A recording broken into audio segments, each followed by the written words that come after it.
Now I'd like to bring in Haiyan Wang for more insight. She is the managing partner of the China-India Institute in Washington, D.C. Welcome back to the broadcast. Glad to be here, Susan. Globally, are we headed for a recession?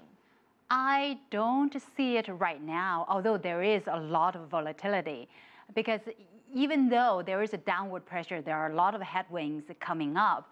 But the forecasting of a 3 to 3.4% global growth is not a recession. U.S. economy is steady, not robust recovery, but fairly steady. Annualized growth this year could be around 2.5%. China's second largest economy could head to a range of 6.5 to 7%, even at the 6 to 6.5% on a $10 trillion economy. That is still very impressive. And emerging markets like India is growing very fast, could expect 7 to 8%. Japan is probably still in the stagnation, but Europe could not go any worse. So when you look at the aggregate global economic growth, a lot of headwinds, a lot of challenges, lots of volatility, but we cannot say that it is heading into recession. At the G20, they talked a lot about shoring, sagging growth, but they really didn't make any pledges on joint action. And that's precisely, I don't think they see the urgency, because if they don't see crisis upcoming, so there's no crisis responses, they do call for coordinated efforts on monetary front, on the fiscal spending front, and call for each country to launch structural reforms. But a lot of these talks are in the right directions, but the immediate actions, the urgencies are not there yet, precisely because we're not headed into recession, not yet.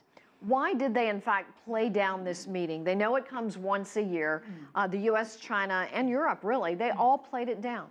I think that because they recognize there are a lot of differences in terms of economic challenges domestically and a lot of different perspectives. On the one hand, IMF calls for coordinated fiscal spending. On the other hand, you hear the UK Chancellor saying we cannot spend more than what we can afford. You see Germany saying that too much debt-filled growth is not good.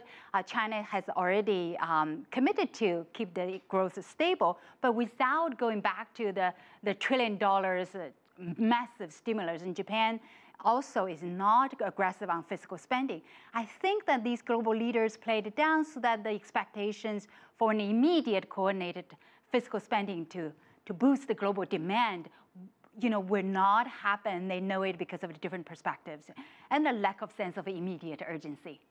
There's been a lot of talk about in the UK, the EU breakdown and how this was going to affect the G20 talks and really the global economy as a whole. I mean, a deal has been reached on the so-called Brexit, but how would this impact the global economy? I think that the impact is more an uncertainty factor added to a long list of risk factors at this point, because the market is so volatile and any uncertainties just cause more anxieties. And definitely the global market, the investors communities, the financial industries in the UK, and they do not want to see uncertain factors. Uncertain factors means delayed investment decisions.